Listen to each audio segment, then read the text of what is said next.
보지도 않았는데.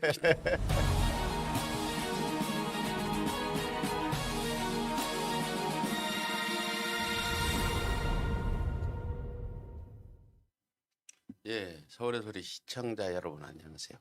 참 요즘에 상당히 여러분들이 많이 심적으로 힘든 시기가 됐습니다. 지난 보궐선거 패배 후에 어떤 그 민주 진영의 지지자들이 많이 힘들고 어려웠지만 다시 추스르고 가야 됩니다. 예, 우리 오랜만에 그 우리 이상만 의원님 모시고 국뽕방송을 해야 되는데 국뽕방송은 나중에 하고 일단 요즘에 논란거리가 되고 있는 여러 가지 이슈를 가지고 저희가 말씀 좀 듣겠습니다. 안녕하세요. 네, 안녕하세요. 우리 시청자분께 예. 인사 좀 하시죠. 예, 국회의원 이성만입니다. 2주 좀 넘게 좀 뵌 것 같고요. 선거 전날 방송을 하고 지금 처음인 것 같아요. 예, 예. 그리고 이제 뭐 또 보궐선거 때 좀 아픔이 있었고 네. 또 최근에는 이제 그런 수습하는 과정에 있는데 제 당대표 선거가 이제 일주일이면 다 이제 결판이 납니다. 그래서 최근에 이제 우리 당의 변화도 많은데 이제 이렇게 다시 우리 방송을 통해서 찾아뵙게 돼서 반갑고요. 그동안 궁금하셨던 거 네. 또 열심히 또 해설하고 또 안내해드리도록 하겠습니다. 예, 먼저 지금 일본의 그 후쿠시마 방사능 오염수 방류 문제가 굉장히 예. 심각한데 이 부분의 문제를 제가 먼저 말씀드리는 거는 과거 2008년도에 광우병 소고기 네. 때문에 엄마들이 유모차 끌고 나왔잖아요. 예, 예. 근데 광우병은 단 소고기 하나만 안 먹으면 되는데 이 바다에서 나는 이 식품들은 안 먹을 수도 없고 만일 방류를 하게 되면 먹을 수도 없고 엄마들 걱정이 클 것 같아요. 또 바닷물이 고여 있는 네, 물이 아니고 그- 계속 흘러다니는 물이라서 해류를 해류를 이제 순환하게 따라서. 그 되죠. 부분에 대해서 지금 어떻게 우리가 대응을 해야 될지 그 국회 입장에서 좀 말씀을 해주시죠. 일단은 뭐 저희 정부에서는 계속적으로 발표를 했죠. 그 후쿠시마 그 원전수를 방류해서는 안 된다. 이렇게 이제 얘기를 하고 있고 다만 이제 일본에서 논거를 내세우는 게 크게 두 가지입니다. 첫 번째는 IAEA에서 IAEA가 이제 그 원자력 국제원자력기구. 관련해서 이제 예. 관리기구다 보니까 거기서 뭐 방류하는 것도 문제가 없다. 충분히 검증이 된다면 그 반대하는 이유가 없다라는 것이고요. 그다음에 두 번째는 이제 미국에서도 IAEA가 찬성한다고 하니까 IAEA가 반대가 없다고 하니까 결국 국제기구가 인정하는 기준에 따라 움직인다면 미국도 반대하지 않는다. 뭐 이런 식으로 이제 진행하고 있습니다. 그래서 그동안 그 일본은 IAEA와 강대국인 미국과 독일 이렇게 설명하고 있는데 주변국들은 이제 반대가 이제 굉장히 직접적으로 네. 다가오니까 굉장히 좀 부담스럽죠. 그래서 우리나라를 중심으로 해서 중국, 러시아 또 일본과 상당한 우호 관계에 있다고는 대만도 반대 의사를 분명히 했고요. 또 필리핀 이렇게 되고 있고 그 다음에 이제 그 최근에 미국 내에서도 그 후쿠시마에서 방사능 오염수를 방류를 하면 그것이 미국으로 제일 먼저 간다는 거예요. 그래서 미국의 피해가 가장 클 거랍니다. 왜냐하면 태평양 연안을 가장 길게 끼고 있으니까. 그래서 이제 거기도 내부적으로는 이제 반대 여론이 좀 밀고 있고요. 또 최근에 이제 우리나라 외교부 차관이 또 중남미에 가서 중남미 국가 중에 태평연안 국가가 있으니까 이 점을 설득을 해서 전 세계적으로 봤을 때 이 문제에 대한 보다 근본적인 검토가 필요하다는 것을 좀 알리고 있습니다. 정부는 이제 크게 두 가지인 것 같아요. 왜 오염수를 방류하냐면 첫 번째는 정보를 공개하지 않는다. 투명성이 없다. 네. 그러니까 정보를 확실히 공개를 하고 그걸 검증을 받아라. 정보라고 한다면 그 방류하는 오염수에 대한 정보를 그렇죠. 말씀하시는 오염수에 거죠. 대한 내용 또 네. 처리를 했으면 어떻게 처리를 했는지 그 다음에 처리하고 난 다음에 방사능 물질을 상당 부분 제거를 하는데 삼중 수소는 제거를 못한다는 거는 일본도 네. 인정을 했습니다. 근데 그 외에 다른 방사능 물질이 있을 수도 있습니다.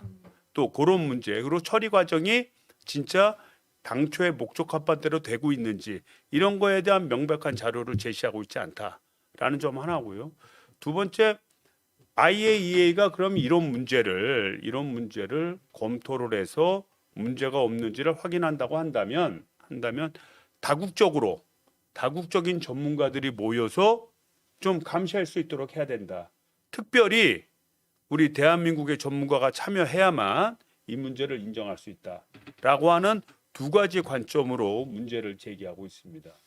근데 이제 IAEA 같은 경우에 국제 원자력 기구는 사실 분담금을 기준으로 놓고 볼 때 미국이 25%의 분담금을 내고 있고 일본이 또 중국에 이어서 8점 몇 프로 정도 돼요. 8.2% 정도의 예. 분담금을 내고 뭐, 있어요. 그러니까 중국의 12점 몇 프로 되고요. 네네. 그렇죠. 그러니까 미국과 일본이 전체 분담금의 3분의 1 정도를 차지하고 있는 상황에서 IAEA는 결국 미국과 일본의 손을 들어줄 수밖에 없는 상황 아닌가요? 그러니까 미국이 그렇다고 그래서 일본의 입장을 네. 대변하는 건 아닙니다. 네. 대변하는 건 아니고 원칙이 그거거든요. IAEA가 문제가 없다고 한다면 국제 기준상 뭐 허용이 될 수 있다면 일본의 조치는 무방하다고 본다, 지지한다 이런 표현이에요. 근데 IAEA에서는 일단 예. 오염수 방류 문제에 대해서 피해가 있다 없다는 어떤 기준을 가지고 얘기하는 겁니까?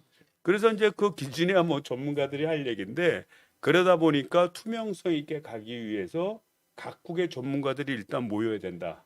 그다음에 그 중에서도 인접국인 우리 대한민국이 가장 인접국 아닙니까? 가장 직접적인 어떻게 보면 피해 당사자이기 때문에 한국의 전문가는 꼭 껴야 된다. 그렇게 해서 검증을 해서 이게 뭐 본인들 얘기하는 것처럼 처리수로서 예를 들자면 삼중 수소가 아주 굉장히 뭐 적게 남아 있고 그거를 바닷물과 섞어서 희석을 한다는 겁니다. 그래서 농도를 충분히 낮게 한 다음에 총량을 규제하는 가운데 방출을 하겠다는 거예요. 그래서 그 정도면 이거 삼중 수소라는 게 뭐 자연 상태에서도 일부 있다고 그럽니다. 네. 일부 있고 또 이 원자력 발전소에서도 일부 삼중 수소를 이제 계획된 방출이라고 그래서 일정 부분 아주 미량의 것을 이 방출하는 경우가 있나 봐요. 그러니까 그 정도 선에서 이게 이루어진다고 한다면 큰 무리가 없는 것이 아니냐 이런 뜻입니다. 그래서 그것을 확실히 검증을 하겠다는 겁니다. 근데 그게 무슨 IAEA에서 검증을 한다 하는 것보다 그 2008년도에 광우병 문제가 발생했잖아요. 그때 대한민국 국민 대다수가 일어나 가지고 그 소고기 문제 가지고 식량 주권 문제라 해 가지고 많이 그 집필을 하고 결국은 이명국 장부가 좀 재협상을 하는 계기가 됐는데 소고기 문제는 딱 그렇게 정해져 있고 검사가 쉬워한 건데 IAEA에서 안전하다 해서 방류를 한다 한들 만일 우리 국민들이 그걸 완벽하게 믿을 수 있냐? 그래서 저희들이 볼 때는 그렇게 예. 보는 겁니다. 저희들이 볼 때는 일단은 삼중 수소를 제외한 방사능 물질을 완벽하게 제거하기 어렵다. 첫 번째는 그게 불가능하다고 보는 거예요. 스트로듐이나 또 다른 물질이 있을 수 있다는 겁니다. 네. 근데 그런 물질들은 대부분 유전자를 변이시키거나 또는 인체에 축적이 되는 그런 효과가 있답니다. 그래서 실제 뭐 가열을 통해서 하든 어떠한 방식을 통해서 하더라도 이런 그 방사능 물질을 완벽하게 제거하는 것은 현실적으로 불가능하다라고 보는 겁니다. 저희 나라 입장에서는. 그다음에 두 번째는 뭐냐면 이게 물을 희석해서 보내더라도 바다에 나가는 총량은 똑같잖아요. 예를 들자면 내가 1kg를 버려. 1kg를 버리는데 1kg를 통째로 버리나 1kg에다 물 1톤을 넣어서 버리나 1.1톤 희석해서 버리나 이게 삼중수소가 네. 버리는 양은 똑같지 않습니까? 예, 그러니까 방사능의 총량 자체가 총량 변경되는 건 아니죠. 자체는 변함이 없거든요. 예. 그러니까 총량 자체를 규제해야 되는 거죠. 총량 자체를.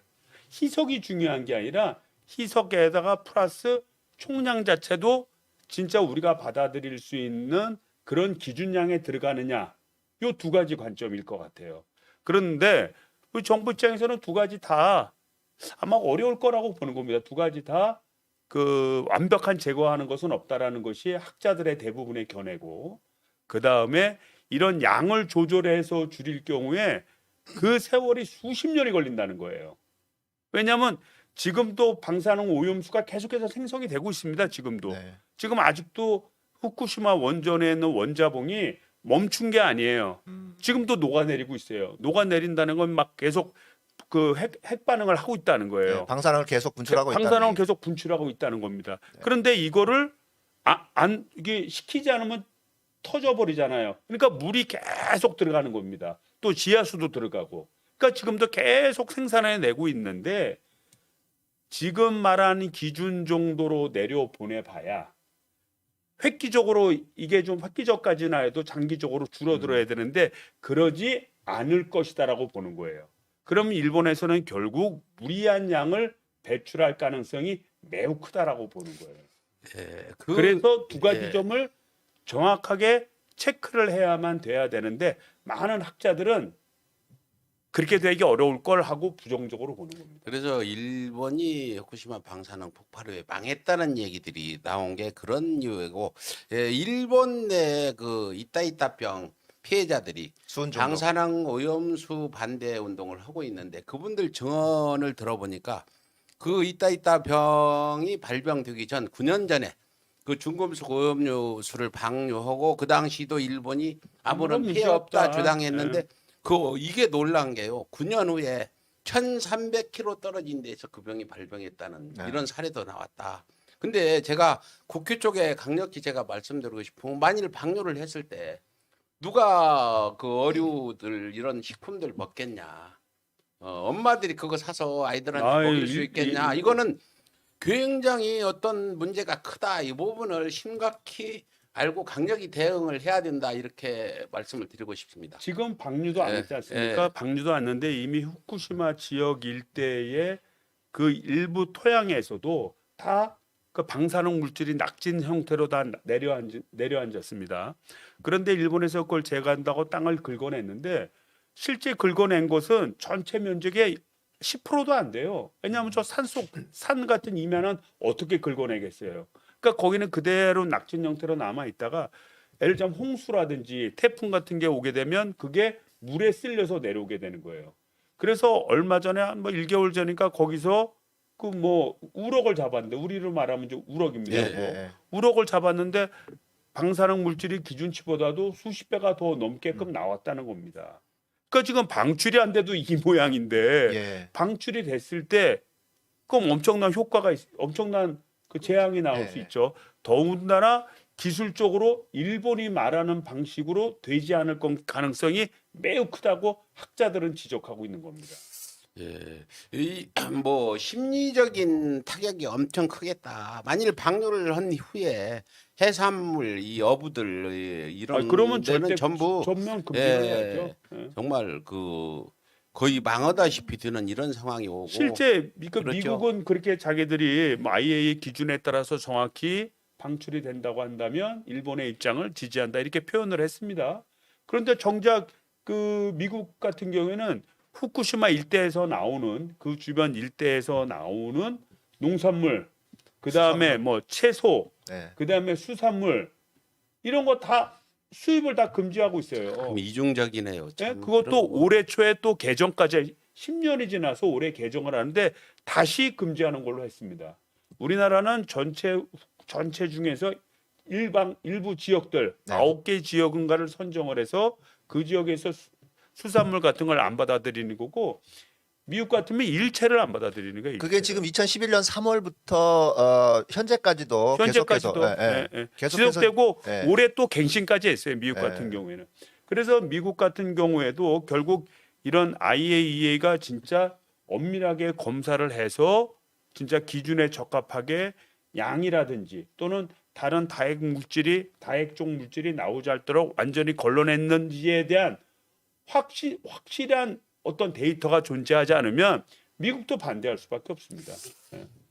왜냐하면 해안선이 태평양 해안선이 제일 넓잖아요. 네. 실제 우리나라보다도 해류의 흐름상 저 베링해를 통해서 태평양 그 서부 그 미국의 서부 연안에 먼저 닿는다는 거예요. 그게 돌아와서 대한민국 쪽으로 들어오게 된다는 겁니다.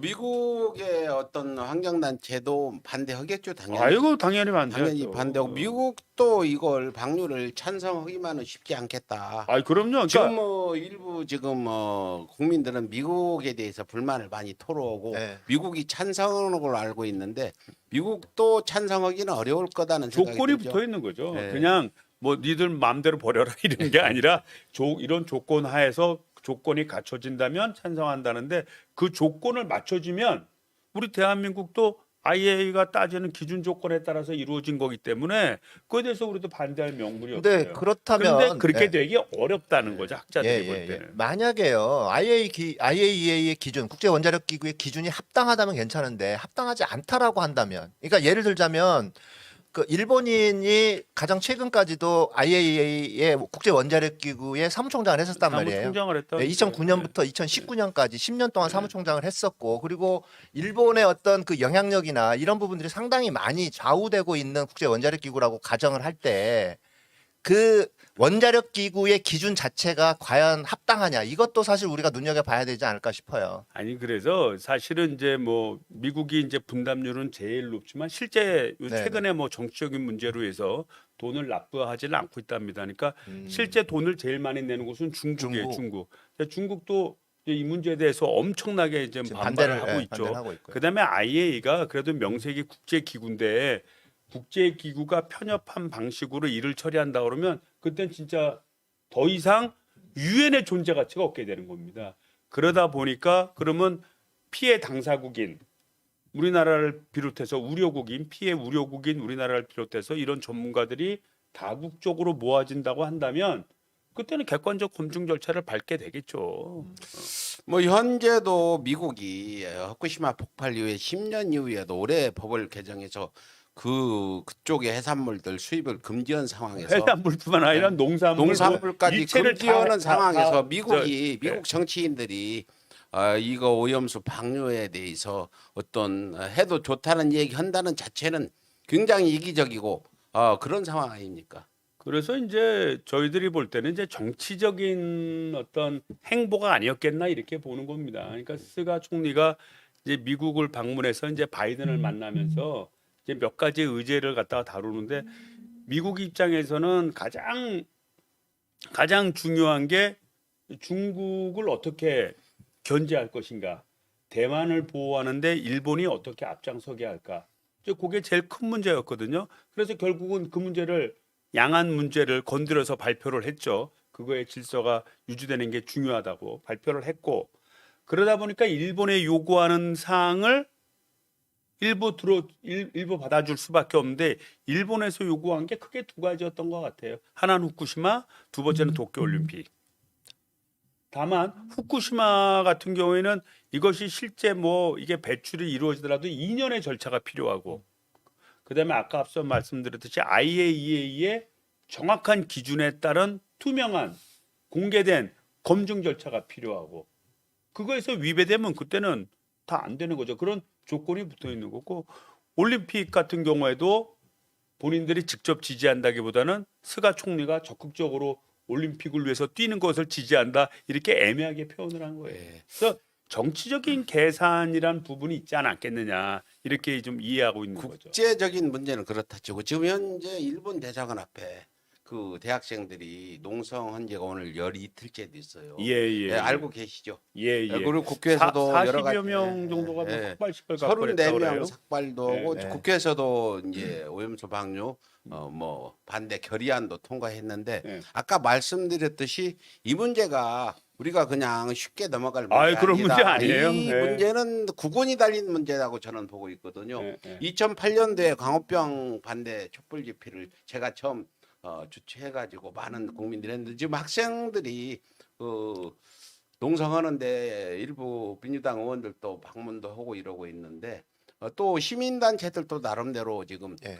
대책위를 꾸리는 중으로 지금 알고 있습니다. 이런 부분에 국내에서 어떻게 우리가 이걸 대응해야 될지 말씀을 그 해주시죠. 일단은 그런 거죠. 첫 네. 번째는 일단은 이제 기존에 가왔던 투명성, 그 다음에 기준에 따른 정확한 검증 이제 두 가지 원칙을 가지고 한편으로는 접근하고 또 그렇게 접근할 수 있도록 국제적인 여론 환경을 만드는 게 되게 중요합니다. 그래서 아까 말씀드렸듯이 인접국에 대한 찬성 반대를 잘 이끌어 지금 거의 다 반대거든요. 중남미 쪽에서도 반대 의견이 많아요.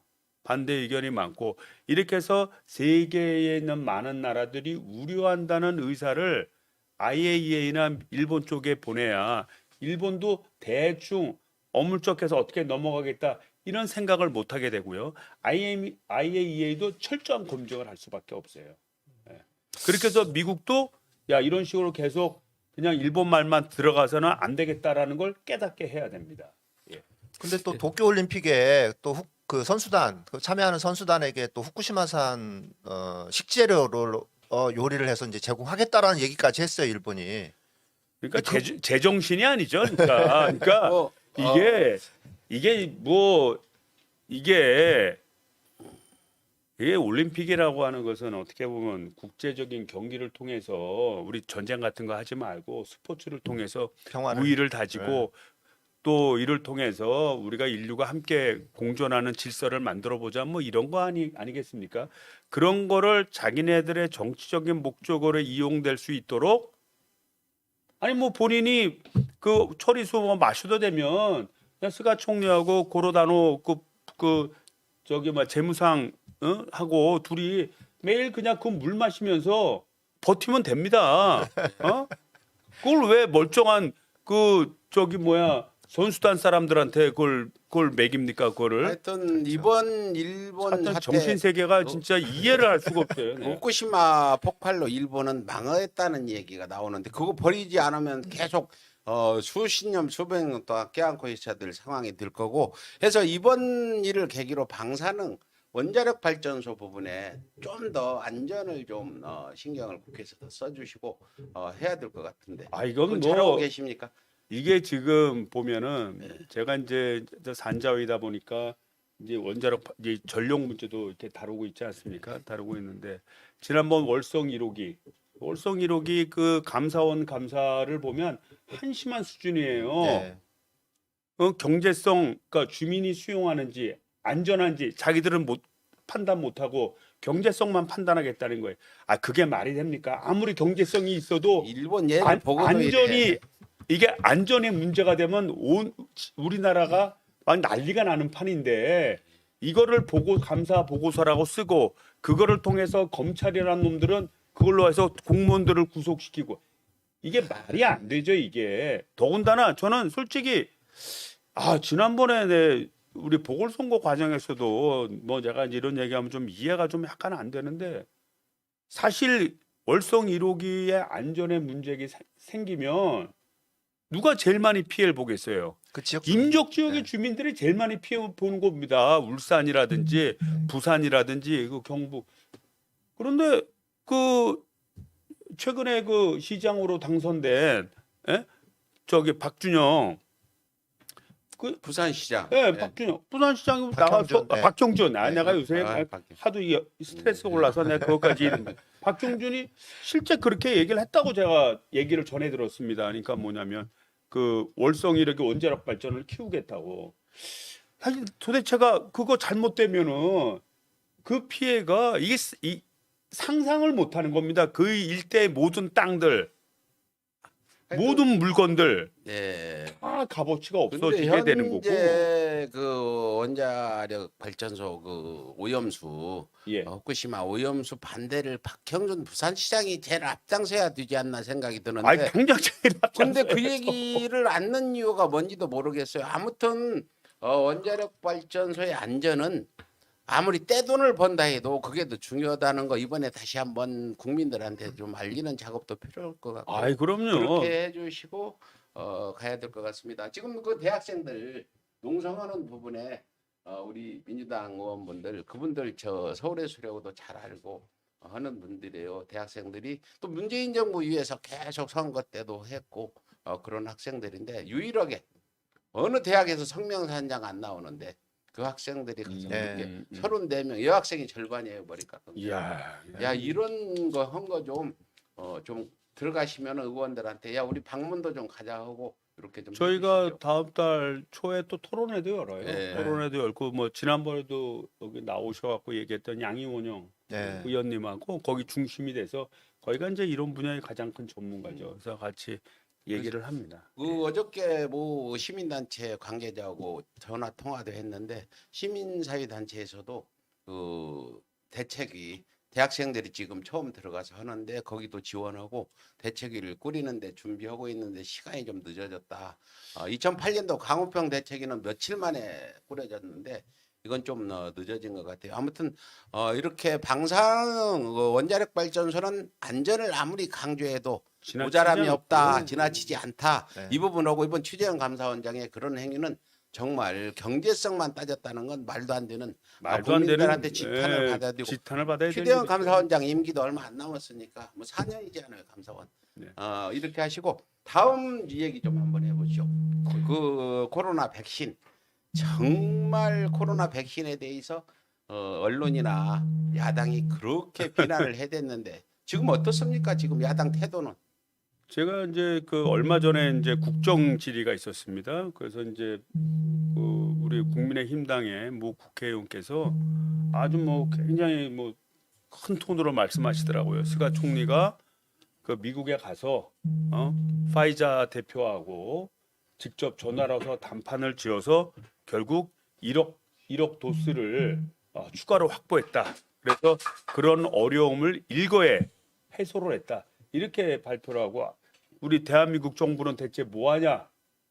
이런 식으로 이제 질의를 한 걸 제가 들어봤습니다. 예. 근데 지나고 나서 보니까 결국은 스가 총리는 그냥 그 자기네 좀 이렇게 좀 백신 더 줄 수 있냐 없냐 말만 했다는 거예요. 계약서를 쓴 게 아니고. 말한 걸로 확보했다고 국내 언론은 보도를 하고. 그래갖고 좀 일본에서 발칵 뒤집혀갖고 대체 뭐 거기 가서 뭐 한 거냐 그리고 국민을 상대로 거짓말한 거냐 이렇게 해갖고 어저께 있었던 보궐선거에서 아주 참패를 했습니다. 자민당이. 어제 네, 참패했어요. 참패를 했어요. 세 군데를 했는데 참패를 하면서 이제는 정권 교체까지 이루어지지 않겠냐라는 불안감에 휩싸이고 네. 있다는 거예요. 반면에 우리나라에서도 발표를 했죠. 그저께 발표를 해서 파이자하고 그 다음에 우리 뭐 대통령이 나선 것도 아니고 복지부 장관이 나서서 협상을 해서 4천만 병분을 확보를 했다. 추가로, 확실히 계약까지 한 확실히 거죠. 계약까지 했다. 일본 같이 말만 한 게 아니고. 알고 확실히 계약을 했다는 그러니까 거죠. 전체 그러면 1억 회분 정도의 1억 회분이라 1억 1억 병. 한 아, 1억 한 병. 1억 9천만 병 정도 되니까 네네. 한 9,500만 명분. 그렇지. 네. 그러니까 2억 약 거의 2억 회분이니까 거의 두 번씩 2억 맞아야 회분이니까 되니까. 음. 우리가 이제 볼 땐 이제 또 이제 필요하면 이제 미국 같은 경우에도 한 3번을 맞히는 경우 있어요. 확실히 이제 그 백신을 확실히 늘리기 위해서 한 번 더 놓는 경우도 있는데 그것까지 고려하더라도 우리 국민들이 받을 양보다는 충분한 양을 확보를 했죠. 확보를 하고 그거를 넘어서 우리나라가 이제 노바백스 같은 경우에는 아시아 생산 기지입니다. 어저께 대통령도 만났죠. 노바백스 그 대표이사가 그 사장이 와서 대통령도 만났고 SK 그 바이오닉스 거기도 같이 배석을 해서 같이 얘기를 다 나눴습니다. 그래서 아시아 생산 기지로 만들겠다는 거예요. 다 자기 물질을 공개하고. 그리고 이제 미국도 이제 뭐가 문제냐면 파이자 같은 경우에는 이제 순수 민간 기업이 개발한 건데 모더나 같은 경우에는 정부 자금이 많이 투입이 된 겁니다. 그런데 이번에 코로나 문제로 인해서 여하튼 미국은 지금 자기네들이 너무 급하니까 뭐 하루에 몇십만 명씩 확진이 되니까 그냥 뭐 그 백신이 안전하냐 안전하지 않냐 그걸 따지기 전에 승부를 건 거예요. 그냥 백신을 맞힌 겁니다. 안 그러면 난리가 나니까. 영국도 그렇고요. 반면에 중국 같은 경우에는 어떻게 보면 세계의 질서를 놓고 경쟁하는 뭐 상대는 안 되지만 본인들이 라이벌이라고 주장하니까 중국 같은 경우에는 시노팜, 시노백을 개발을 해서 그것을 제3세계나 또는 어려운 개발도상국에다 많이 준 겁니다. 그러니까 국제 질서에 있어서 미국의 역할이 뭐냐, 백신에 관한 이런 논란이 있지 않겠어요?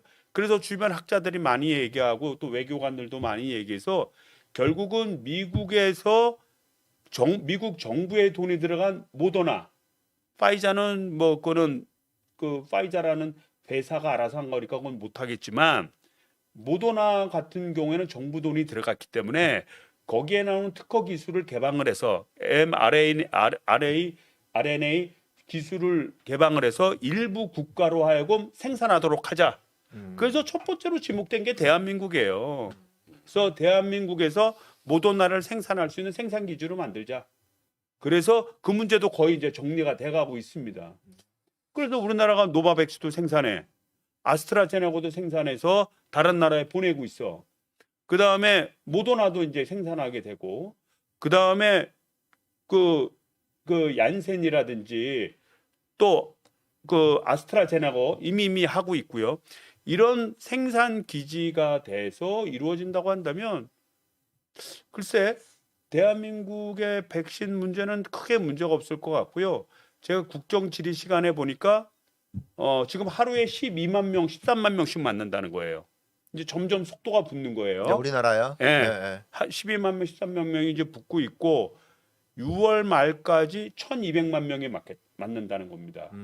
1,200만 명이 맞고 그 다음에 이제 5월, 6월부터는 우리나라 자체 생산분이 이제 많아지니까 그거를 통해서 확보를 하면은 오히려 11월에 집단 면역을 이룬다고 했는데 한 달 정도 땡길 수도 있다. 이렇게 좀 발표하고 있는 겁니다. 예, 그러니까 말씀을 듣고 보니까 네. 이 백신 부분에 이게 우리나라 어떤 집단 면역 달성을 11월로 잡고 있는데 집단 면역 달성을 떠나서 이게 경제에 도움도 줄 수 있겠다 앞으로. 아이 그럼요. 엄청난 어떤 경제적인 네. 도움이 들 것 같다는 생각도 드네요. 네. 가능합니까 그게? 아니 그럼요. 지금 우리나라 바이오 쪽에 그 수출되는 게 전년 대비 거의 뭐 10배 수준이에요. 이따 국뽕방송에 얘기하겠는데 오늘 뭐 굉장히 어, 선진국 중에 1위로 지금 경제 성장률이 1분기 지금 나오고 있죠. 지금 뭐 100억 달러 그 1사분기 동안 거의 100억 달러 이상의 수출을 했습니다. 이런 그 코로나와 관련된 그런 바이오 산업과 관련돼서 그러니까 엄청난 속도로 지금 우리나라는 생산 기지가 돼서 발전되고 있고요. 지금 앞으로도 그 스푸트니크 5 아까 그거 빠졌네. 스푸트니크 러시아산. 5도 러시아산도 유럽에서 그것도 이제 허가를 하는 걸 절차를 밟고 있다고 그러거든요. 그것도 우리나라에서 생산을 합니다. 약 15억 명 정도가 받을 수 있는 양을 우리나라에서 생산한다는 거예요. 야, 그러면 이게 그러니까 어떤 스푸트니크 5고 그렇죠. 또 모더나 그렇지. 그다음에 노바백스 그렇지. 아스트라제네카 그렇지. 그러니까 우리나라가 전체 생산 기지가 되기 때문에 6월부터는 보다 많은 숫자의 그 분들이 하루에 뭐 몇십만 명 되는 분들이 이제 그때는 우리나라도 이제 사람들 동원하고 확인하는 절차가 이제 시스템화 되니까 빨리빨리 이게 이루어질 가능성이 높고 또 점점 젊어지잖아요. 또 젊은 사람들이 또 아무래도 빨리빨리 잘 움직이니까 그래서 아마 그 10월 달 정도면은 집단 면역을 이룰 수 있지 않을까 생각이 됩니다. 근데 이게 지금 굉장히 언론들이 오늘도 어제도 뭐 계속 나오는데 부작용. 이게 제가 보기에는 부작용이라는 게 벼락 맞을 확률보다도 더 적은 이런 상황 같은데 단 한 명이라도 이상한 증세가 보이는 사람이 있으면 언론이 대대적으로 이렇게 보도를 하는 바람에 국진당 지지자들 중에 30% 넘는 사람이 백신을 안 맞겠다는 이런 여론조사 나왔는데 이거 어떻게 보세요? 이게 그러니까요. 예. 우리가 예. 우리 그 김호란 방역 기부란 그러면 이 네? 얘기도 하려고 그러니까 했는데 그 얘기한 게 뭐냐면 지금 백신이 검증이 안 됐다. 백신이 검증이 안 되니까 임상 대상이 될 수 있냐 국민들이 이런 얘기죠. 임상 3차를 네. 해야 임상 1상, 2상, 3상을 해야 그 결과가 완벽한 건데 지금 3상을 할 수 있는 시간적 여유가 없어요. 왜냐하면 미국 같은 경우는 막 하루에 뭐 확진자 수가 30만 명, 40만 명에 이르고 있고요. 또 영국도 그렇습니다. 그러니까 지금 집단 면역, 그 백신을 조기에 맞지 않으면 문제가 너무 절박한 거예요. 그러다 보니까 결국은 국민의 안전을 담보로 도박을 했다까지 표현을 하는 거예요. 그래서 집중적으로 파이자나 모더나를 놓게 했는데 여하튼 결과론적으로 부작용이 생각보다는 많지 않았다. 그럼에도 불구하고 뭐 그 젊은 여성이 간호사 되는 여성분이 텔레비 방송에서 이거 백신 맞고선 바로 쓰러진다든지 또 백신 때문에 그 사망했다라고 볼 수는 직접적인 연관은 없지만 여하튼 백신을 맞고 수일 내에 사망한 사람이 또 뭐 몇십 명에 이를 정도로 굉장히 문제가 심각했던 건 사실이에요. 그래서 우리나라 같은 경우에는 그렇게 얘기를 한 겁니다.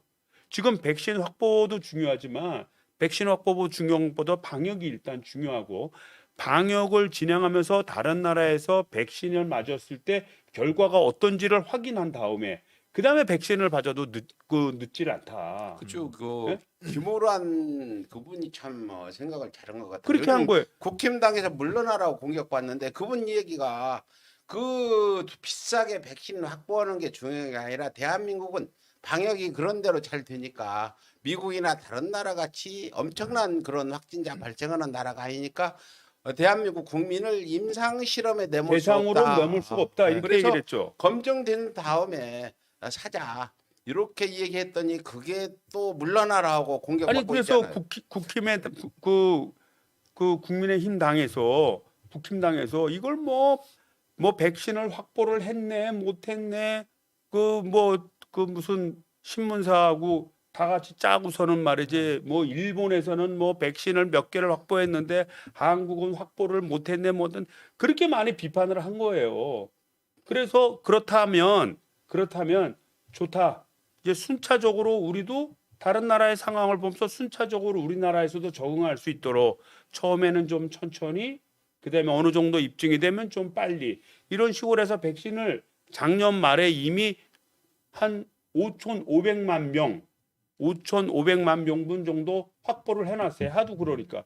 이래서 이제 웬만큼 안전성도 이제 이 정도면 뭐 됐다라고 얘기했더니 이제는 또 안전성 갖고 또 따지면 그러니까 솔직히 같은 국회에 있으면서 아니 어떻게 저렇게 그냥 무슨 우리나라가 좀 잘못되기를 바라는 것 같은 어떻게 하면 나라 우리나라가 망하라고 기도하는 사람들 같아요. 우리나라가 그 어떻게 사람들. 하면 좀 잘못되는 걸 홍보할까? 이거에 목숨 거는 사람 같은 그런 느낌이 드는 거예요. 나라야 망하든 국민들이야 죽든 말든 말든. 정권만 네. 가져가면 된다는 생각 정말 그러니까 그 눈에 환히 보입니다. 우리 문재인 대통령께서 그렇게 말씀하신 거예요. 다른 건 다 정쟁해도 좋지만 이 백신과 관련해서 국민의 생명과 안전이 걸린 문제인데 왜 이 문제를 가지고 그렇게 하느냐? 이런 거 자꾸 이제 정치 쟁점만 하지 말아 달라라고 말씀을 네. 하신 거죠. 그 순서대로 아니 예를 들자면 우리가 예정대로 가고 니들 예정대로 가고 있냐? 물어볼 수 있어요. 네. 그래서 예정대로 간다는 데이터가 나오면 예정대로 가고 있네. 아니면 예정대로 안 가고선 왜 안 가고 있냐? 그거를 따지고 문제를 삼으면 돼요. 네. 그런데 그런 거 없이 뭐 일본의 그것도 허위로 발표된 걸 가지고 그거를 가지고 비교해서 폄하하고 또 한다 그러니까 이제는 안전 문제를 또 해서 뭐 국민의 생명을 뭐 담보 뭐 생명을 가지고 모험을 건다는 너 이따위로 얘기를 하고 이렇게 하면 이거 국가를 운영하는 주도적인 주체라고 할 수 없는 겁니다. 네. 또 김호란 그분이 청와대 쪽으로 자리를 옮겼죠. 무슨 기획관 방역기획 방역기획관으로 그랬는데 그분이 임명됐죠. 정말 판단을 잘한 것 같고 정말 제대로 어떤 그런 압을 좀 내다본 부분이 있는데 국힘당에서 그 사람을 물러나라 공격하는 부분은 정말 국회에서 봐도 한심하죠. 그리고 또 이런 게 있어요. 결국은 이제 우리가 매년 독감 바이러스를 맞잖아요. 네. 이제 독감에 대한 것도 일종의 바이러스고 이게 내년도가 되면 어떠한 유형이 생기겠다는 것을 예측을 합니다. 그 예측에 맞춰서 백신을 만들어서 가을이나 겨울쯤 되면 백신을 맞아서 우리 국민들이 건강하게 겨울을 넘는 거예요. 이제 조금 있으면 이제 코로나도 그렇게 일상이 될 가능성이 높아요. 이거를 1년마다 백신을 맞든 해서 그걸 넘어갈 가능성이 되게 많습니다. 그러면 우리나라 자체 생산하는 백신, 우리나라가 자체 기술력을 확보하는 거 이거 굉장히 중요한 문제 아닙니까? 왜냐하면 바이러스는 반쯤 살아있는 생명체이기 때문에 누군가 바이러스를 방어하기 위해서 면역 체계를 가지면 그 면역 체계를 깨트리기 위한 또 다른 방법을 얘네들은 또 스스로 네. 존재하기 위해서 만들어냅니다. 그러니까 그런 만들어내는 변이와 변종 과정에서 그를 대응할 수 있는 백신을 또 새롭게 만들어야 돼. 그런 장기적인 관점에서 보면 결국 우리나라 국민을 위한 우리 스스로의 백신 체계를 만드는 게 되게 중요한 문제예요, 사실은. 예. 그래서 우리나라 같은 경우에 늦을 수밖에 없었던 이유 중에 하나는 뭐 우리나라 일단은 임상 실험의 수가 적을 수밖에 없고 확진자 수가 적으니까 그리고 그런 모험을 할 필요가 없고 치료제는 있으니까 치료제를 계산해 왔다는 겁니다. 그리고 이제 서서히 하나씩 생산해 나고 지금 이제 자체 백신 시스템도 이제 만들 계획을 갖고 있는 거죠. 그러니까 또 그 부작용이라고 얘기를 하는 게 보통 미열, 그 오한이 들고 몸살기 있고 그거는 사실 부작용이 아니고 이게 당연한 증상 아니에요. 그러니까 몸에다가 균을 투입하는 거잖아요. 그러니까 몸에다가 균을 투입하는데 어떻게 미열이나 오한 증상이 없을 수가 원래 있냐고요. 독감 예방 주사를 맞았고요. 그러니까 예. 그날은 가서 목욕하지 말고 그렇죠. 푹 쉬어라. 그 그렇게 천연두 예방주사 우리 어릴 때 다 맞았잖아요. 불주사. 그것도 예. 얼마나 힘든데요. 굉장히 균이 들어가서 그런 작용들을 하는데 그렇고 제일 관심이 집중되네. 과연 11월 달에 지금 우리 정부에서 11월 달에 집단 면역 달성을 목표로 한다 발표했거든요. 어저께. 예. 이거 가능하겠습니까? 아이 그럼요. 예. 가능하고요. 예. 저희는 이렇게 봅니다. 그러니까 11월 달에 집단 면역을 이루지 못하면 또 내년에 대선이 있지 않습니까? 예. 그러면 정부가 한 말에 대해서 책임을 못 지니까 결국은 대선 과정이나 이런 데서 큰 치명타가 올 거라고 봐요. 그래서 저희는 좀 그런 편에 국민의힘 당에서 뭐라고 이제는 하도 그냥 공격을 위한 공격 뭐 우리 대한민국이 좀 안 됐으면 바라는지 하여튼 무슨 제2일보하고 뭐 해서 하고 날 그러니까 그러거나 말거나 알아서 하고 우리는 우리 스스로 11월 면역을 위해서 무조건 뛰는 네. 겁니다. 11월 면역만 하면은 좋을 집단 거다. 면역을 위해서. 이 11월 면역이 나오기 전에 우리 서울의 소리 분석팀은 코로나 면역 집단 면역 언제 되냐에 따라서 대선 영향이 클 거다 하고 미리 성명도 준비하고 이렇게 하고 있었거든요. 우리도. 네. 실제 우리 작년 총선에도 그랬습니다. 총선에 네. 처음에 우리 뭐 코로나가 확진이 막 많아지고 마스크 살라고 오부제하니까 사람들 약국에서 쭉 기다리니까 얼마나 난리가 났죠. 일본은 잘하는데 왜 대한민국은 저 모양이냐고 난리가 났었어요. 공격이 말도 못했죠. 그렇죠. 그때도. 그래서 예. 결국은 뭐 이번에 뭐 국회의원 숫자가 국힘당이 뭐 170석을 가지고 가고 민주당은 뭐 110석이 되느니 뭐 그렇게까지 얘기가 나왔던 게 사실이에요. 그런데 결국은 선거 한 3, 4주 내버려 두고 남겨두고 전 세계에서 한국의 그 K방역이요. 방역 시스템이 가장 훌륭하고 최고의 질서 의식을 보여줬고 이것이 전 세계에서 찬사가 오니까 뒤집힌 거 아닙니까? 그래서 뭐 우리 더불어민주당에서는 그런 입장이에요. 뭐라 그런 간에 그는 하여튼 거기서 뭐 그런가 보다 우리가 일일이 개가 대응하는 짖어도 것보다 우리는 간다. 우리는 간다. 11월 달까지 집단 면역을 이룬다. 네. 그 목표로 해서 뛰고 있습니다. 자신감 있게 말씀해 주셔서 다행이고요. 제가 국민들이 제일 불만 많은 게 이겁니다. 국기 쪽에서 지금 뭐 조선일보는 이번 일본 방사능 문제가 발니까 별 피해 없다더라 이런 기사를 썼는데 제발 언론에 대해서 좀 입법 좀 해가지고 언론들 좀 이런 허위 보도나 그 매국적인 보도에 대해서 언론사를 좀 응징하는 법 좀 만들 계획 없으십니까? 이거 지금 우리 국민들이 다 바라는 바인데 이 부분에 대해서는 국회 쪽에는 동향은 어떻게 돌아가고 있습니까? 뭐 언론에 대한 우리가 이제 새로운 개혁이 필요하다고 하는 것은 뭐 다 공감대를 가지고 있고 또 우리 국민들도 이제 그렇게 느끼지 않습니까? 그래서 어차피 저는 그렇게 봐요. 저는 내년에 대선이라고 하는 절대절명의 순간이 있고 거기에 언론 문제를 어떻게 할 거냐 말 거냐라는 것이 대선의 결과를 짓는 아마 분기점 중에 하나가 될 거라고 봐요. 그래서 민주당 내에서는 일단은 국민들에게 우리는 언론 개혁을 하겠다라는 메시지를 던지면서 국민 여러분들이 지지해 주면 그 힘으로 좀 언론 개혁을 해야 된다. 예. 이렇게 생각을 하고 언론 있어요. 개혁을 하겠다. 확실히 행동을 보이면 대선에 더 유리할 거고요. 많은 그 민주당에 실망했던 사람들이 다시 돌아올 거다. 저희가 이렇게 보고 있습니다. 그거 해주시고 시간이 많이 됐네요.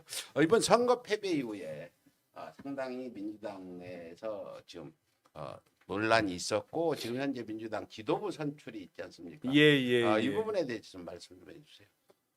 뭐 일단 지도부 선출은 이제 예정돼 있었는데 이제 그 앞서서 이제 보궐선거를 이제 패배를 했죠. 그래서 어저께도 제가 토론회를 보니까 보궐선거의 패배의 원인이 뭐느냐 이제 이거에 대해서 이제 질문부터 이렇게 이제 시작이 되더라고요.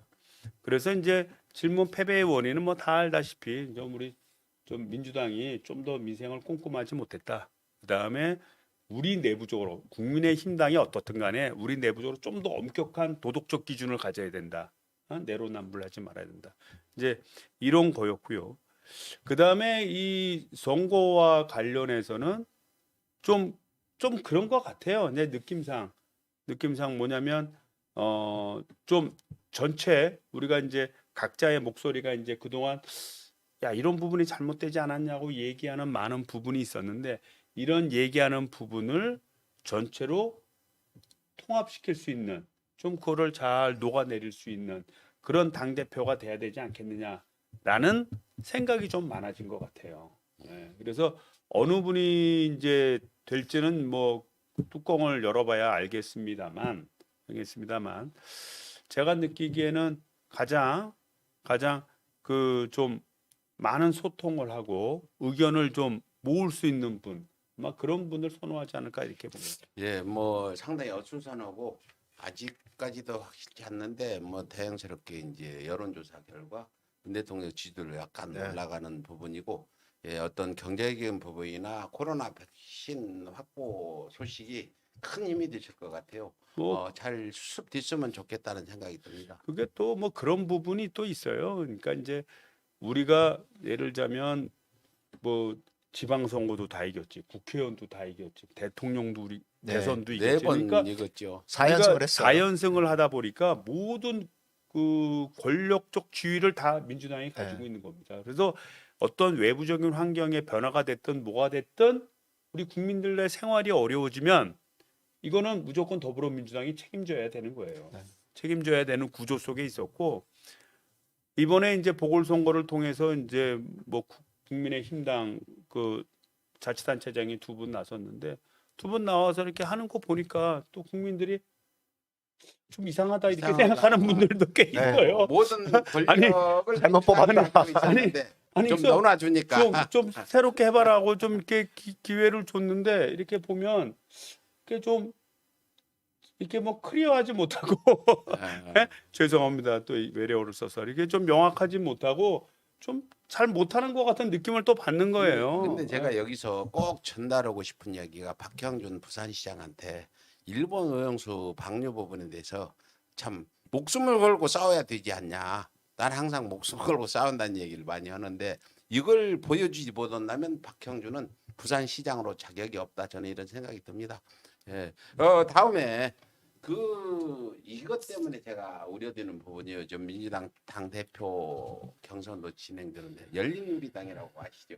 아, 예전 2004년도에 153석으로 네. 제1당이 됐는데 과반. 우리의 종이 호랑이가 정당이 됐죠. 돼가지고 국민의힘 전신 무시당하고 네, 그 한나라당. 당시에 어떤 박창달 체포 동의안도 부결되는 사태까지 일어난 거 아시죠? 그 뒤부터 종이 호랑이가 된 거거든요. 제대로 아무것도 아니다. 2004년 그 후에 바로 환생경제 연극을 하고 그랬거든요. 네. 과반을 열린우리당이 잡았는데 그런 시즌이 되는데 현재 민주당 대표 출마자 중에서도 열린우리당 때 그 등 뒤에 칼을 꽂은 사람도 있죠. 이제 안 하겠지만 그런 걸 봤을 때 열린우리당 시즌 열린우리당 시즌 2가 2가 오지 않을까 우려하는 부분이 있는데 어떻게 보세요? 그때하고 지금? 저는 그렇지는 않을 것 같아요. 그때하고 다르다. 그때는 이제 실제 국민의힘당으로 그러니까 그 국민의당을 거쳐서 국민의힘당으로 간 그 당시에 국회의원들도 상당히 됩니다. 그랬죠. 예. 뭐 제 지역구에 있는 네. 모 국회의원도 네. 그랬고요. 그리고 이제 그런 이제 과정을 보면서 그 열린우리당이 완전히 백가쟁명처럼 그냥 자기 얘기나 하고 서로 싸우고 이런 거를 굉장히 많이 목격을 했거든요. 했고 이번에 우리 초선 의원들은 이제 뭐 제가 이제 포괄적으로 다 만나는 건 아니지만 한 가지 기본 원칙을 가지고 있습니다. 그러니까 우리 선당우사하자, 선당우사. 선당우사하고 그 다음에 발언이라고 하는 것은 자기의 판단에 의해서 이게 옳다라고 생각하면 발언을 하지만 그거를 뭐 상대방에 강요하거나 고집을 피거나 또 분열의 씨앗으로 만들거나 그래서는 안 된다. 이것이 우리 초선 의원들이 가지는 굉장히 그 공감대예요. 공감되고 지금까지는 그 오히려 지난 그 보궐선거 패배를 계기로 해서 다양한 생각을 분출하되 우리가 더 협심하자라는 쪽으로 가고 있는 건 사실입니다. 그건 제가 확실히 보증할 수 있어요. 예, 그 제가 다시 한번 저는 그 당시 피눈물을 흘리면서 그 상황을 바라봤던 사람이고 예. 그 당시에는 이런 방송도 없었고 제가 뭐 서울의 소리도 없었고 그냥 일개 개인으로 그렇게 망가져가는 열린우리당 그 당시에 노무현 대통령이 얼마나 답답하면 참평포럼이라는 걸 열었어요. 멀쩡한 경제 망했다고 언론이 하는데 아까 그 이번 민주당의 폐인 중에 말씀 안 하신 거 하나 더 첨가드리면 언론 지형 때문에도 폐인을 했다. 이 부분은 분명히 아시고 그러죠. 언론 개혁을 좀 해주십사 이렇게 부탁드리고 다음 질문 좀 이 작가가 해드려. 예, 그 아까 이제 열린우리당 시즌 2 그거를 말씀을 하셔서 그때 당시에 이제 초선 의원님들이 108명, 예, 그래서 108번내. 예, 108번내라는 얘기까지 했었어요. 예, 예. 근데 이제 어쨌든 그때 당시에 그런 상황들이 학습 효과가 돼서 다시는 이제 그런 일이 일어나지는 않을 거다라고 이제 그렇죠. 말씀을 네. 하시는 거잖아요. 예. 뭐 저희 민주당 당원들 또 지지자들 저 또한 또 권리당원이고 그러기 때문에 어쨌든 이제 민주당이 저는 이렇게 생각을 하거든요. 이번 패배가 어쩌면 우리에게 약이 될지도 모른다. 그렇죠. 네. 그리고 이제 뭐 이게 굳이 말씀드리긴 그렇긴 하지만 얘기를 들어보면 그때 이제 열린우리당이 그 민주당에서 이제 분당을 하면서 창당을 했지 않습니까? 그렇죠. 예. 창당을 하고 불과 몇 개월 만에 총선을 치렀어요. 예. 그러다 보니까 그 후보자를 내는 데 있어서 새로 생긴 당에서 후보자를 막 검증하는 게 사실 그렇게 쉽지가 않았던 부분이 있어요. 반면에 이번에 같은 경우에는 우리가 더불어민주당이라는 이제 간판을 걸고 계속해서 대선도 이기고 네. 지방선거도 이기고 계속 이겨서 왔지 총선 않습니까? 이기고. 예. 계속 이겨서 오면서 당내의 역량이 충분히 축전된 상태에서 후보들을 냈는데 그 후보들이 뭐 우리가 능력이 있었다면 저쪽 당에서 워낙 형편없이 해서 아까 얘기했던 뭐 코로나 갖고 비판하고 막 거짓 뉴스 보내다가 결국 역풍 받고 이래서 우리가 이제 대부분 많이 들어간 거죠, 의외로. 그런데 아까도 말씀 충분히 당이 시스템을 구축한 가운데서 이런 83명인가요? 초선 의원이 생기는 구조를 가졌기 때문에 그리고 재선 3선 의원들도 꽤 있지 않습니까, 지금. 네. 근데 당시 열린우리당 때는 분당을 하다 보니까 재선 3선도 별로 없어. 네. 끔찍합니다. 그 당시 네. 얘기만 들으면 내가 그거 집에서 쫓겨나 가지고 돌아다니면서 참 피눈물을 흘리면서 그래서 지금 뭐 제가 이제 뭐 각종 특위나 또는 소위에서 이렇게 토론을 해보면 이제 사람들의 생각이 어떤가 이렇게 들어보게 되잖아요. 예. 들어보게 되는데 뭐 이게 라이브하게 뭐 라이브하게 자기 보라면서 뭐 여당 야당을 넘나들면서 라이브하게 얘기하던 사람들이 다 나중에 이상하게 되는 경우들이 그렇죠. 많아. 이게 벌써 휴식분자라고 그냥 우리가 소위 부르는 왔다 사람들. 갔다 하다가 뭐 이럴 수도 있고 이게 이런 면에서 옳고 저런 면에서 옳고 이러다가 이게 상황이 바뀌면 절로 확 붙어버리는 이런 경우들이 많았거든요. 근데 제가 이렇게 토의를 해보면 지금 우리 당에는 없어요. 그런 없어요? 사람이. 자기 입장이 분명해. 그뭐 조모 의원이 상당히 그런 조모? 부분. 조국처럼. 그 초선 아니잖아요. 그래도 뭐 좀 믿어보고요. 이번에는 그 노무현 대통령 후반기 같이 그런 일이 벌어지면 그런 일은 없을 겁니다. 그런 일은 절대 없을 거라고 저도 믿고 특히 그런 일이 없도록 우리 이상만 의원님께서 많이 힘을 좀 써주시기 아유, 부탁드립니다. 부족하지만. 강경하시지 않아요. 부족하지만 열심히 하겠습니다. 네, 그러면 다음에 여기 좀 신임 그 원내대표, 신임 당 대표 지금 선출되고 앞으로 선거인데 여기에 대해서 전망은 어떻게 하고 있습니까? 이쪽에 전망이요? 예. 그 원내대표께서는 이제 선출이 되셨고 예, 예. 윤호중 윤호중 이제 의원님. 원내대표가 이제 선출되셨는데 그분은 이제 워낙 합리적인 분이죠. 예. 합리적인 분이고 또 이런 전국을 이끌어본 경험이 많고 또 당을 이끌었던 그런 주역 역할을 많이 했던 분이기 때문에 당내 의견을 잘 모아서 할 거라고 보고요. 그 다음에 이제 당 대표는 이제 내일부터 투표인데 이제 세 분이 이제 좀 색깔이 조금씩 틀려요. 색깔이 네. 조금씩 그 틀려서 이제 한 분은 H 의원, 한 분은 이제 개혁이라는 거를 주로 이제 말씀을 중도 하시고. 없는 개혁을 말씀하시고 또 한 분은 이제 W 네. 이제 그분은 이제 민생 네. 예, 민생 이제 이쪽 그를 계속 내세우고 S 의원은요. S 의원은 이제 그 뭡니까 그 소통 근데 소통, 통합.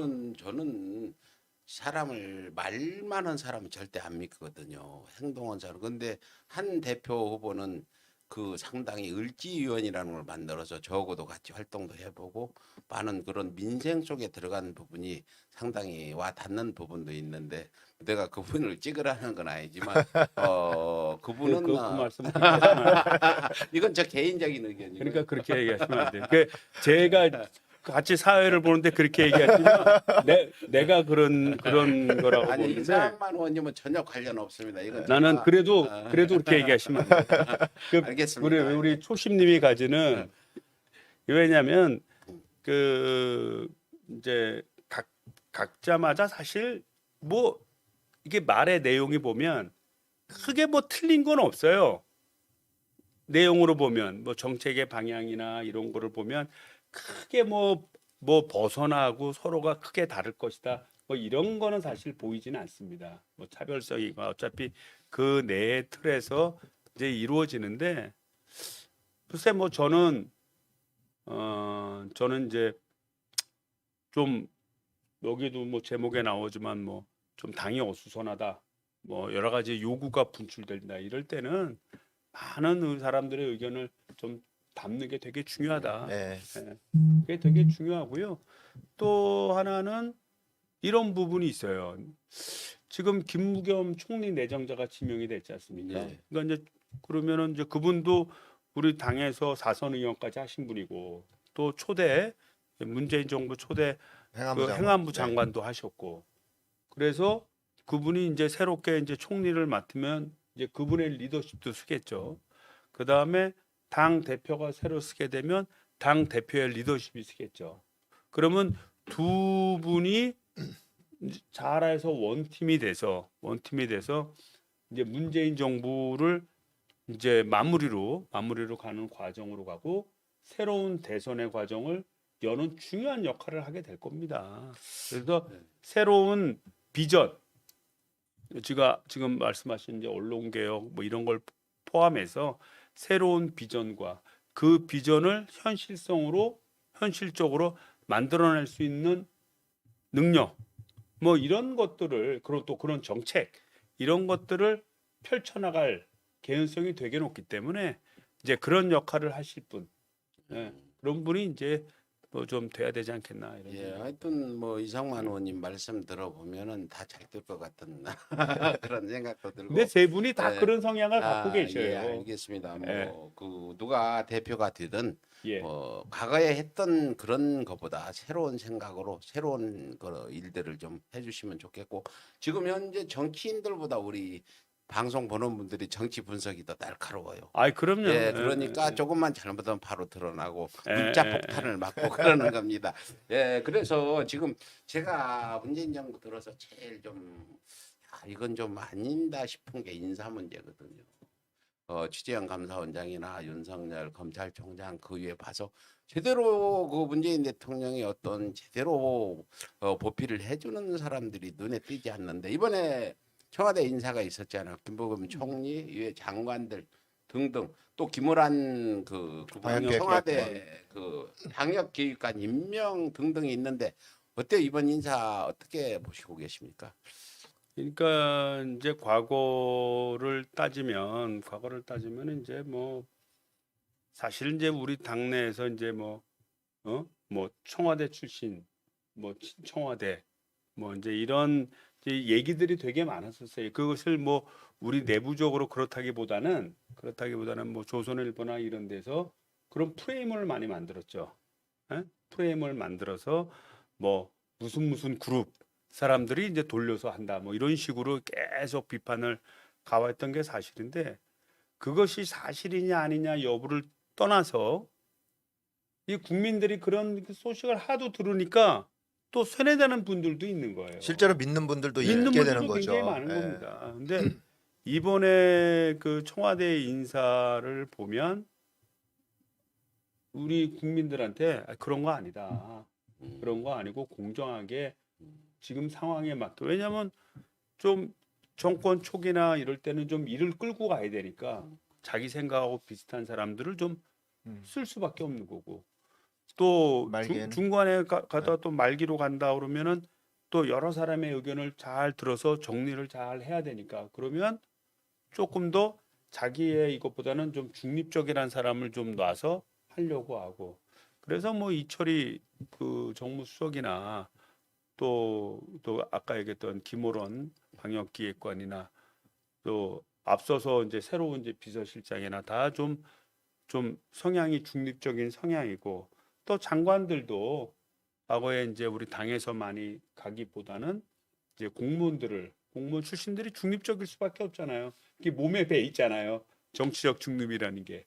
그리고 이제 일 위주로 그래서 그런 분들 위주로 장관을 내정하지 않았나 이렇게 생각이 됩니다. 이번 그 인사를 보면은 아까 그 이상만 의원님 말씀했듯이 과거의 어떤 당이나 과거 청와대 출신들이 아닌 새로운 그 중립적인 인사들이 많이 온 것 같아요. 그 부분은 국민들한테도 상당히 공감되는 부분이었을 거다 생각이 좀 드는데. 편안해진 거죠. 왜냐하면 이제 이게 이제 뭐 어떤 드라이브를 뭐 계속해서 걸기보다는 이제 다양한 의견을 들어서 잘 조절해내는 방향으로 이제 설정이 된 거죠, 사실은. 그 김부겸 총리 같은 경우에는 이번에 마지막 총리가 되겠죠. 그럴 문재인 가능성이 뭐 정부의 특별한 마지막 뭐 총리. 이게 생기지 않는 한 네. 마지막 총리가 다들 되시겠죠. 마지막으로 보고 인사하는 거겠죠. 이제 1년도 안 남았죠. 300일 남았어요. 네. 지금. 예. 그러면 이제 마지막 총리가 된다면 그분은 이제 대선을 포기를 하는 그 상황이 되나 보네요. 아니 그렇게 되겠죠. 예. 그걸 전제로 해서 네. 들어오신 거겠죠. 다음 중간에 또 대선 나간다 그러면 아 이거 힘들어서 그럼요. 인사하겠어요. 이거. 대선에서 당선자가 대통령을 하는 거지. 대선 딱 끝난 다음에는 대통령이 아니에요. 퇴임까지는. 그래서 네. 지금 대선 날짜가 300일 조금 더 남았죠. 내년 3월 9일. 대통령 임기도 3월 그때까지라고 볼 수밖에 없는 거고 그렇죠. 이렇게 가는 건데 이번 임명된 사람들이 다시 바뀌지 않고 제대로 마무리를 좀 해줬으면 좋겠다.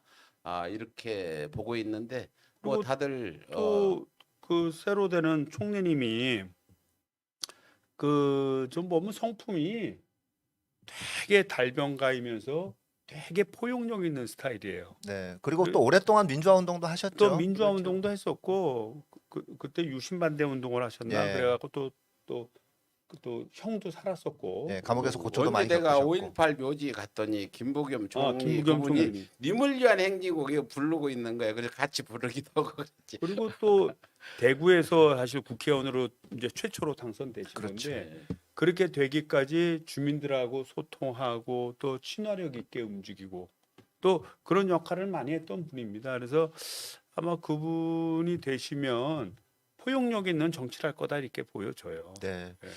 자, 지금 정말 제가 이제 오늘 꼭 우리 의원님께 부탁드리고 싶은 얘기가 있는데 요즘에 오세훈 서울시장 된 뒤에 TBC 김어준 TBS, 그 방송인을 퇴출시키자는 게 나오는데 그렇다면은 그 김어준 뉴스공장 보면 야당 의원들도 다 불러다가 인터뷰하는데 그거 안 하고 있는 그 채널 A나 TV조선이나 TV 조선을 먼저 퇴출시켜야 되지 않냐. 이 부분에 대해서 국회에서는 강력한 의지를 좀 보여달라 이걸 꼭 당부드리고 싶었는데 그 부분에 대해서 어떻게 보고 계십니까?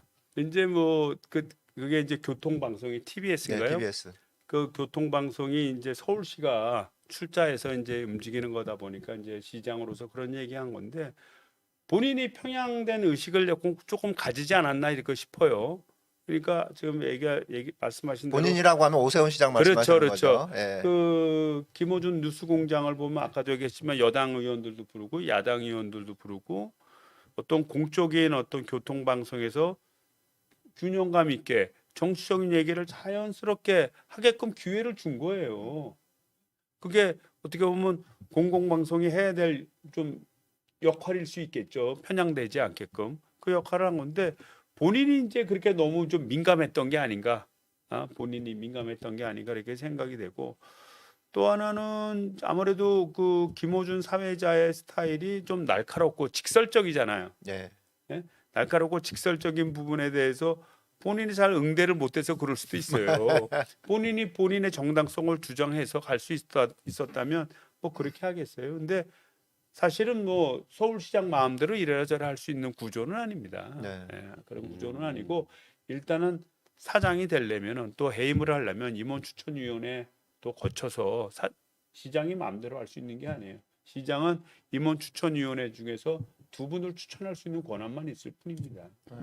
마음대로 뭐 전에 이명박 정권 때 정현주 KBS 사장 쫓아내듯이 그런 짓을 벌일 수 없다는 에이, 말씀. 그렇게 되면 네. 그러다 결국은 뭐 본인도 결국은 다 정권도 잃게 되고 그러다 다 문제가 되는 그래서 거죠. 그 김어준 뉴스공장 부분은 굉장히 큰 그 진보 쪽에는 어떤 무게 중심을 가지고 있는 분이라 대선에서도 꼭 좀 잘 그분을 잘 좀 방송할 수 있도록 좀 해주십사 부탁드리고요. 예, 알겠습니다. 오세훈 시장이 그 선거 공약이 뭐 일주일 만에 재건축을 풀어서 뭐 한 달 만에 뭘 한다 해서 지금 집값이 올라가고 있는데 이 부분에 대해서 언론들이 비판을 하고 오세훈 효과라고 기사를 쓰고 있는데 그거 어떻게 보세요? 왜 문재인 정부의 집값 올라면 집값 폭 부동산 폭등이라고 얘기하고 오세훈 때문에 올라면 오세훈 오세훈 효과라고 효과라고. 쓰는지 이 부분에 언론 개혁을 해야 될 부분도 그 여기에도 있는데 그 부분에 어떻게 보세요? 그 이명박 대통령이 서울시장 시절에 네.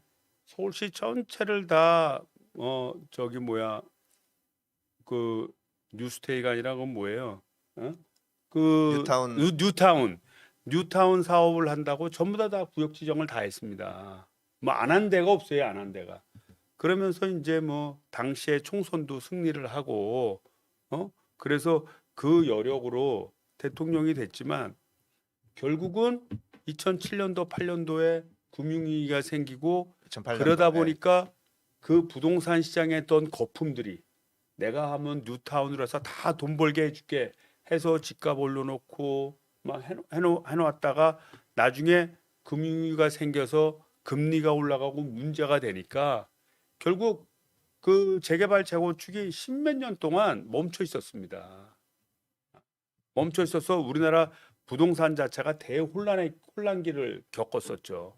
그나마 일본처럼 잃어버린 20년, 30년이 되지 않았던 것은 노무현 대통령 때 과감한 규제가 계속 있었기 때문에 그런 거예요. 뭐 LTV로 해서 대출을 70% 이하로 뭐 묶는다든지 또는 뭐 양도소득세를 물려서 뭘 한다든지 뭐 이런 부분을 강화해서 체계적으로 묶어놨기 때문에 그렇습니다. 그래서 지금도 이 오세훈 그 시장에 보면 그때 전철을 밟는다는 느낌이 들어요.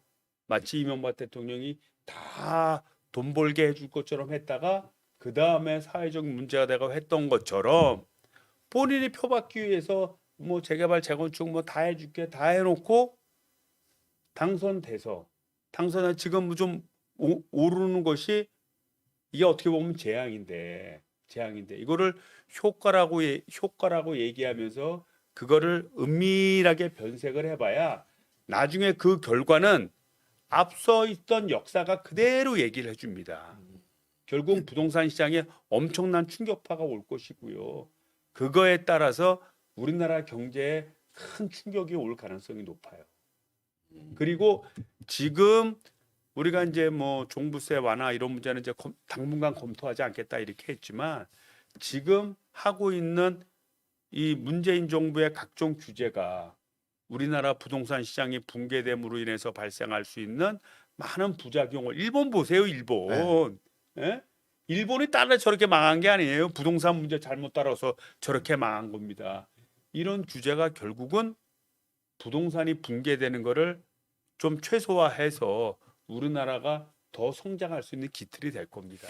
예, 그거를 깨달을 날이 올 거예요. 오전 시장이 지금 뭐 한강변도 35층 규제 풀고 뭐 안전 진단도 뭐 해가지고 그 해서 집값 폭등되니까 또 뭐 규제한다는 대책을 한다고 또 기사도 나오고 있는 이런 등등이 일어나고 있는데 이런 어떤 규제 완화를 풀게 되면 집값은 올라올 건데 오전 시장도 이걸 지금 벌써 느끼고 있는 것 같아요. 어떻게 될 것 같아요? 제가 볼 때는 이제 이 국민들이 이제 그런 걸 느끼잖아요. 예, 느끼는데 뭐 한간에는 뭐 3억 이상 다 올랐다 그러고 뭐 부산은 뭐 많이 오른 데는 뭐 LCT인가 뭔가 거기는 뭐 10억씩 올랐다고 얘기하는데 이런 정상적이 아닌 가격 상승은요. 투기를 이끌고 투기의 그 결과는 참혹한 대가를 치르는 법입니다. 실제 세계사에 그 있는 일 중에 하나인데 튤립 있지 않습니까? 예. 네덜란드 네, 튤립이 네덜란드 이제 튤립 예쁘니까 유명하죠. 튤립을 그 어떻게 보면 투기가 이루어진 그러니까 가격이 오르니까 오를 거라고 믿고 계속 사는 거예요. 그래갖고 그게 1조배가 올랐다는 거예요. 튤립 가격이요? 튤립 가격이 1조배. 1조배? 예, 1,000배가 아니라 1조배. 그러니까 뭐 어마어마한 돈을 줘야 튤립을 사는 거예요. 그러다 한꺼번에 폭락을 하니까 그거와 관련돼서 투자했던 은행들, 또 투자자들, 돈을 빌려줬던 은행들 이런 금융 시스템이 다 망가지니까 은행이 망하는 누가 은행에다 돈을 맡기고 누가 은행을 통해서 거래를 하겠습니까? 그러니까 신용 붕괴가 생기고 돈이 서로 돌지 않으니까 경제가 마비되는 거예요. 그러다 보니까 결국은 이 돈이 흘러다니면서 경제가 돌아가게 만들어야 되는데 돈이 각 개인들한테 움켜쥐고 있는 겁니다. 지금 일본이 망한 게 그래서 망한 거예요. 뭘 할래도 되지가 않아. 불신을 가지고 지금 이거 뭐 시장 한번 대보겠다고 여기저기 뛰어다니면서 야 내가 규제 다 풀어줄게 이거 다 해줄게 이렇게 얘기하는 거요. 이거 매국노적 행위입니다. 그렇죠. 그건 예? 뭐 그러니까 나라 꼴이 이렇게 되든 저렇게 되든 나 이거 당선되는 게 필요해라고 해서 당선이 되니까 기대감이 이제 올라가잖아요. 그러니까 강남에서 뭐 투표율이 70%까지 올라갔다는 거 아니에요? 기대감이 올라와서 가격이 막 올라가니까 전문가들이 야 이거 이러다가 이거 문제되는 거 아니냐 하니까 또 겁이 덜컥 나는 거예요.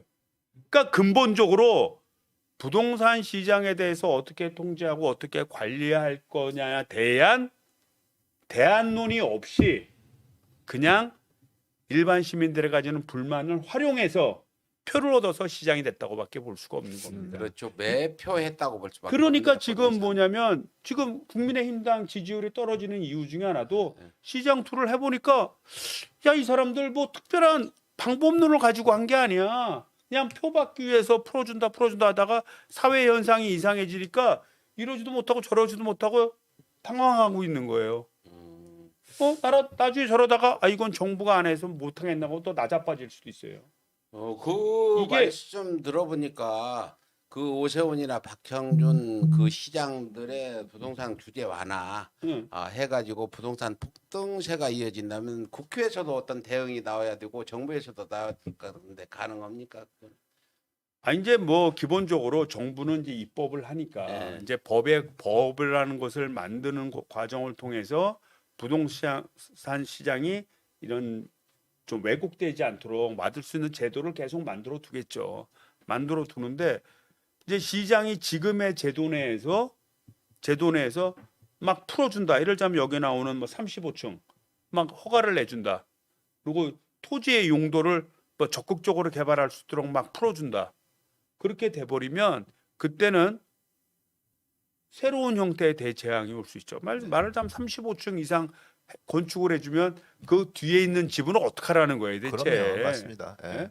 한강변의 조망권은 예? 가진 자들만을 위한 게 아니고 그렇게 한강시 하죠. 지금 부산 같은 경우에 대표적인 거 아니에요. 해운대에다가 LCT. 광안리에다가 그냥 고층 빌딩에 70층짜리 딱 지어놓고 그 뒤에 있는 집은 어떡하라는 겁니다. 100층, 어떻게 하라는 겁니까? 100층. 그 뒤에 있는 분을 제가 만나봤는데 아주 그냥 그 분해서 참을 수가 없다. 뒤에서 유치원 뭐 이거 하시는 분인데 예? 애들이 바다도 안 보인다고 이런다고 얘기. 아니 맨날 그늘진 데서 살게 만들고 그러니까 주민들끼리 소송 사태 나고 말이죠.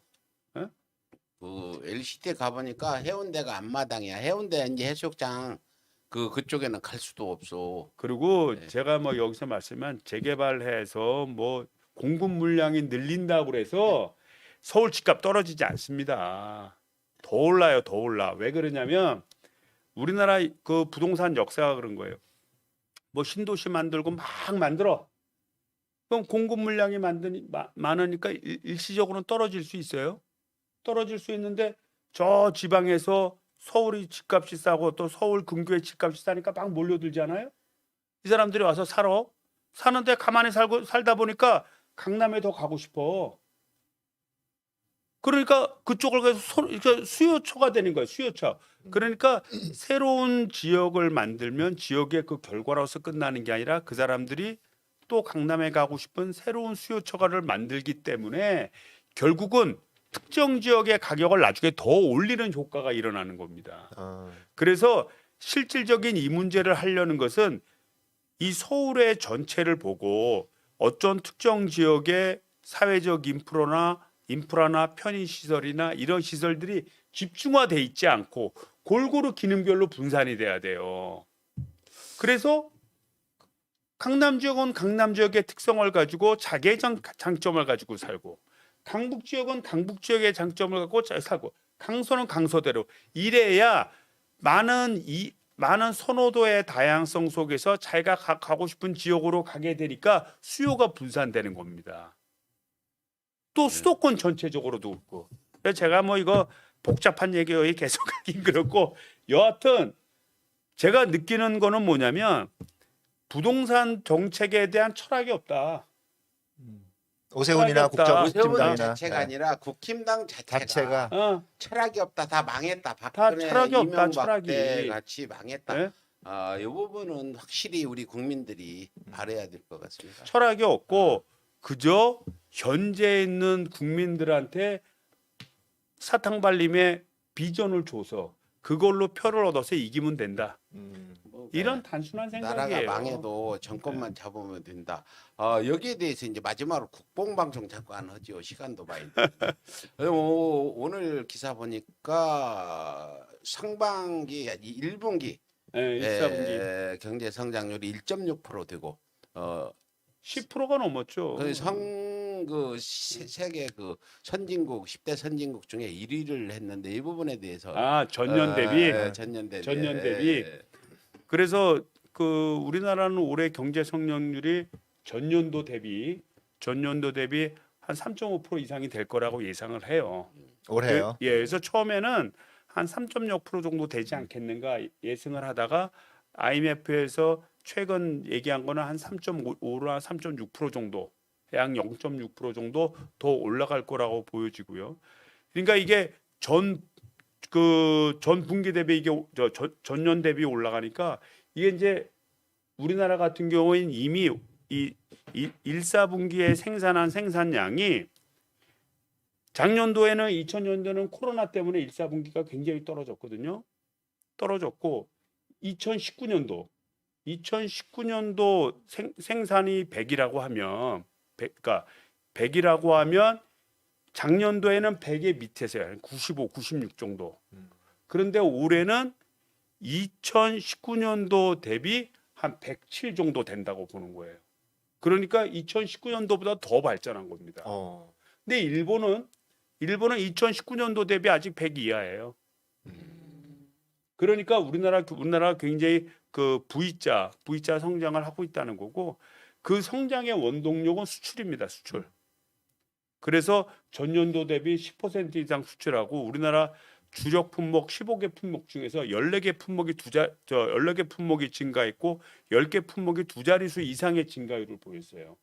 그러니까 엄청난 수출이 자동차 같은 경우에도 엄청 수출을 많이 했습니다.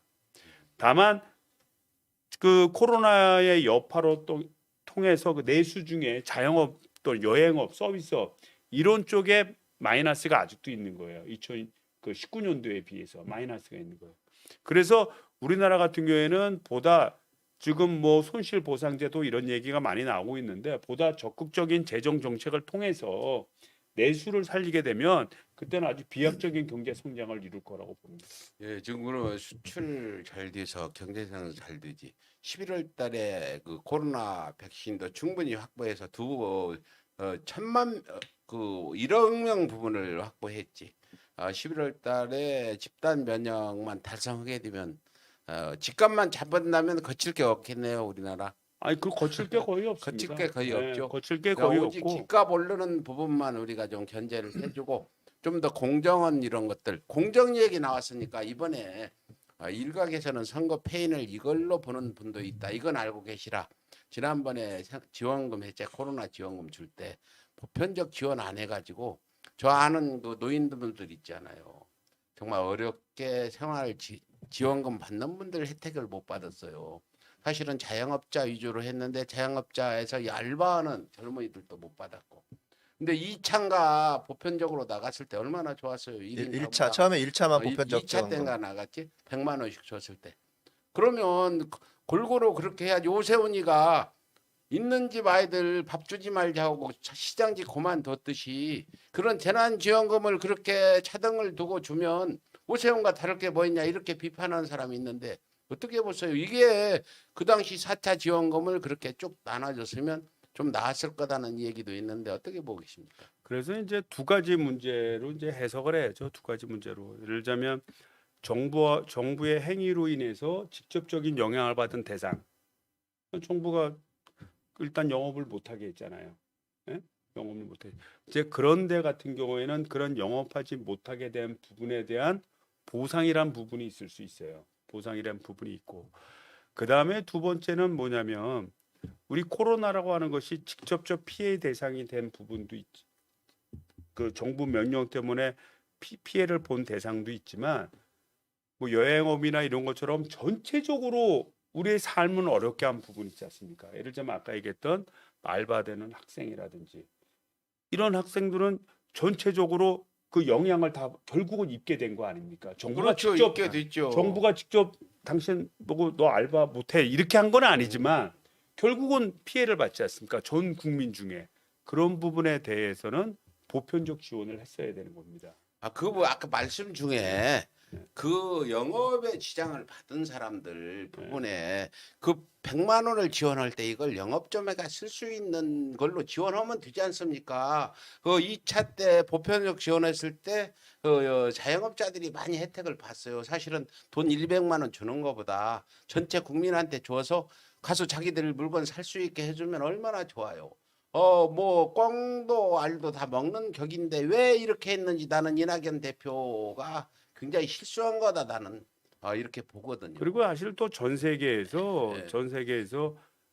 그 우리나라가 이제 그 이거에 따른 그 코로나 극복을 하기 위한 재정 지출에 있어서의 적자 폭 부분이 전 세계에서 가장 낮은 편이에요.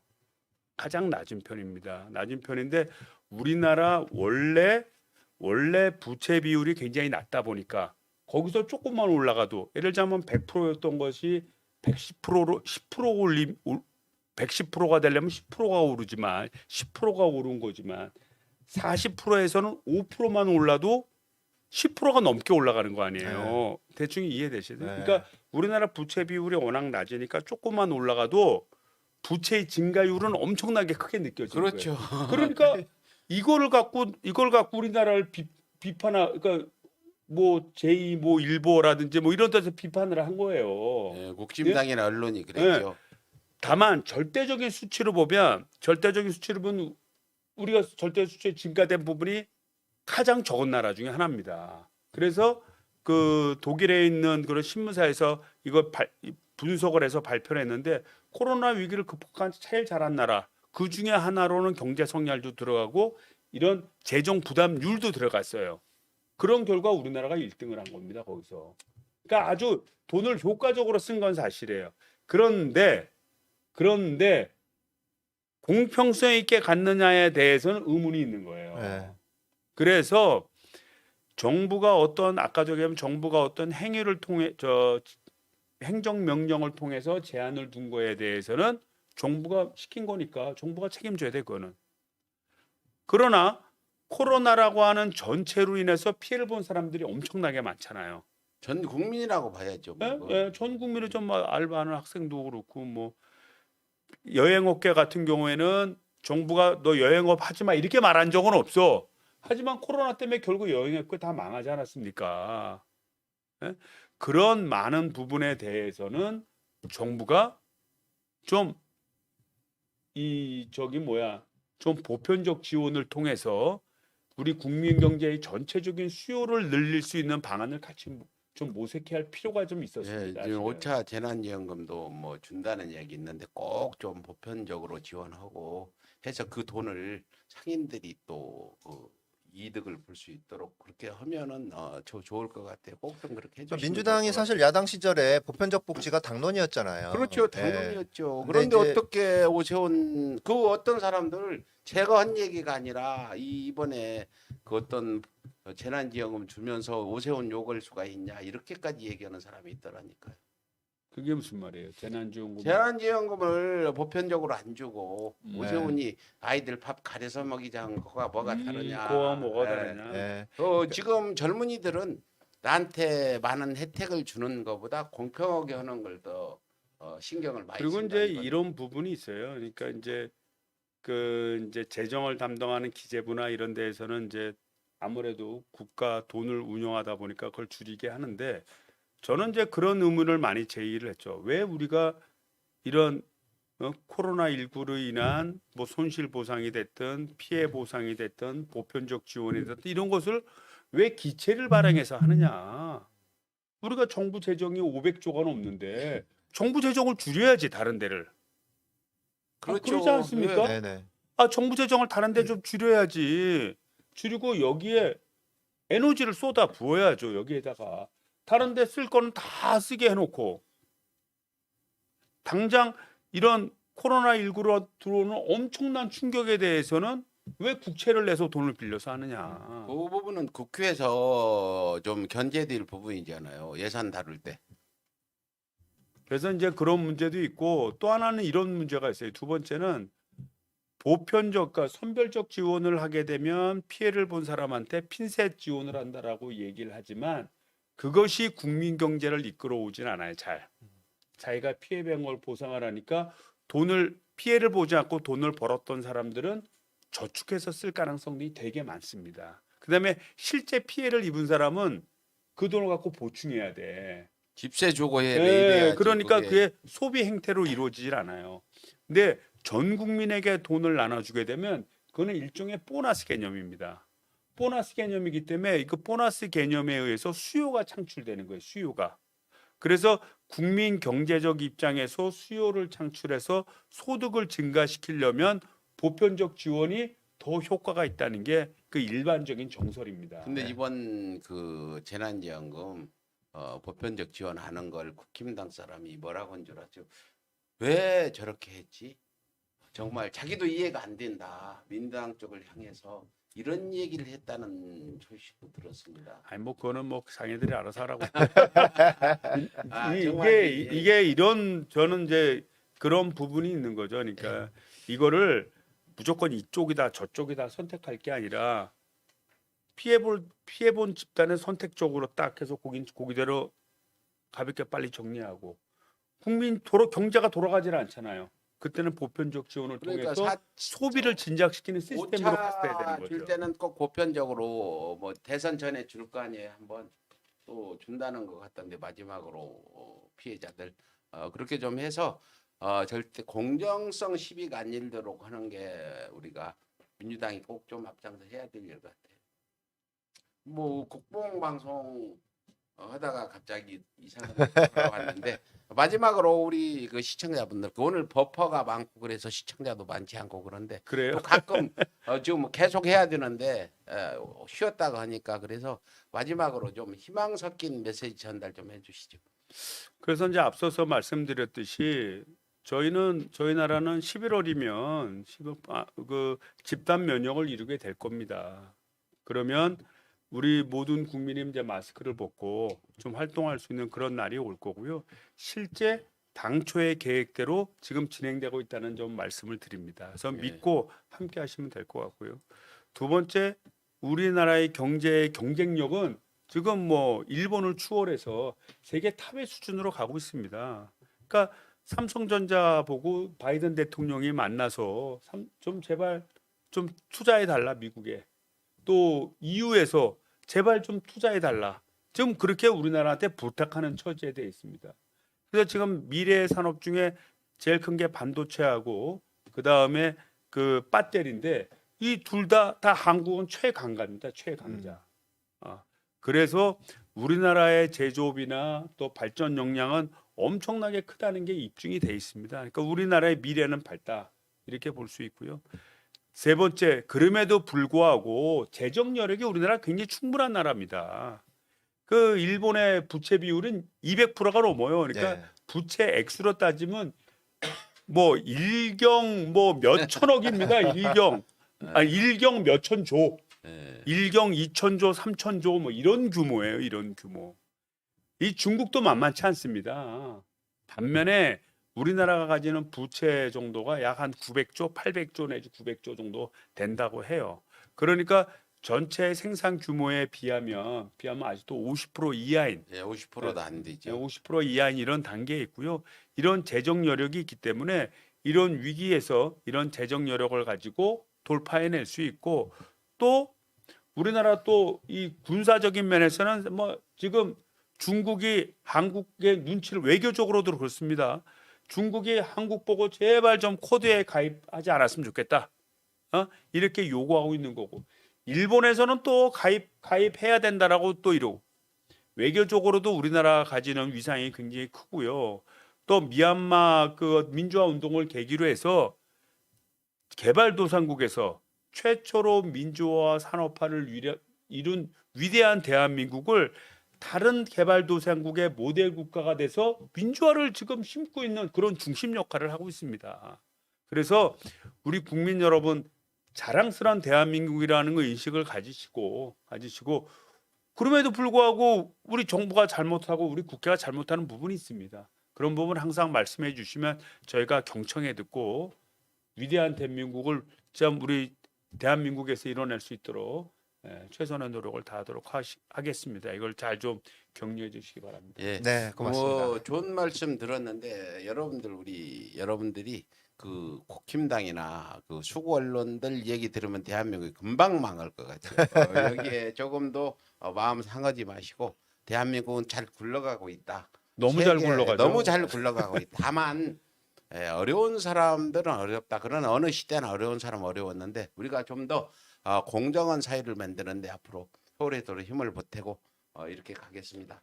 어떤 분이 저 여기까지 댓글 남기셨어요. 올 12월 크리스마스는 모두 축제 분위기로 즐거운 크리스마스가 됐으면 좋겠다. 우리 저기 축제 방송 한번 하죠. 예, 그때는 마스크 그때 마스크 다 벗고 덮고 그렇게 해서 가고 여기까지 방송하고 네, 마치도록 방송 마치겠습니다. 하겠습니다. 시청자 여러분 오늘 여러 가지 뭐 오랜만에 또 하고 해서 많은 시청자는 보시지 않았지만 서울의 소리는 앞으로 중도에 있는 분들의 메시지를 전달하는 방송을 하려고 그래요.